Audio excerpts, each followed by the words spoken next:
एक समय था जब खेसारी लाल यादव बार बार पवन सिंह को उंगली किया करते थे, चाहे वो लाइव आकर करे या फिर किसी मंच से पवन सिंह को उंगली करे। आज हम दावा ठोक के कहतनी कि मरियो जो है तो ओकरा घर में सोहर ना हो। बट मैं हाथ जोड़ के विनती कर रहा हूं आप सभी से कि आप लोग ऐसा समय ना आने दीजिएगा कि मैं उनसे जीवन में कभी दोबारा मिलूं। खेसारी लाल यादव समझते थे कि ये सब करके हमें पॉपुलैरिटी मिलेगी और एक आज का समय है जो कि हर कोई खेसारी लाल यादव को बाइकआउट करना चाहता है, चाहे वो पावर स्टार पवन सिंह हो, दिनेश लाल यादव हो, चाहे आम्रपाली दुबे हो।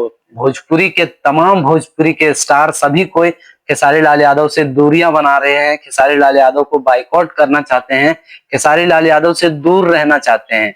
पवन सिंह ने ये तक कह दिया है कि खेसारी लाल यादव से जीवन में कभी नहीं मिलूंगा। इसीलिए कहते हैं कि समय समय की बात है। कल खेसारी लाल यादव का समय था और आज पावर स्टार पवन सिंह का समय है, भोजपुरी के सभी सुपरस्टारों का समय है। देखो, हर कोई खेसारी लाल यादव को टारगेट कर रहा है और शुरुआत पावर स्टार पवन सिंह ने किया है।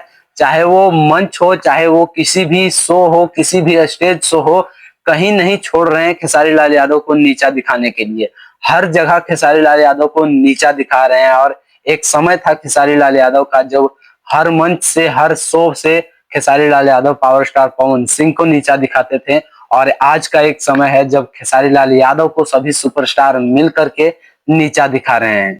बाकी बार बार पावर स्टार पवन सिंह चाहे वो किसी भी शो में गए हो या फिर किसी भी मंच पे हो, किसी भी स्टेज शो कर रहा हो, वहां भी खेसारी लाल यादव को नहीं छोड़ रहे हैं। तो बाकी आपको क्या लगता है कि खेसारी लाल यादव को बाइकआउट करना इतना मुश्किल है या फिर आसान है? खेसारी लाल यादव को आसानी से बाइकआउट किया जा सकता है, जैसे कि अभी सब कोई खेसारी लाल यादव को नजरअंदाज कर रहे हैं।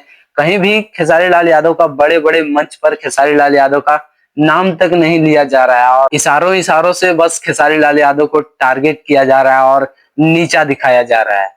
तो ठीक है, मिलते हैं आप लोगों के साथ नेक्स्ट वीडियो में। अगर आप चैनल पे नए हो तो चैनल को सब्सक्राइब जरूर कर दीजिएगा।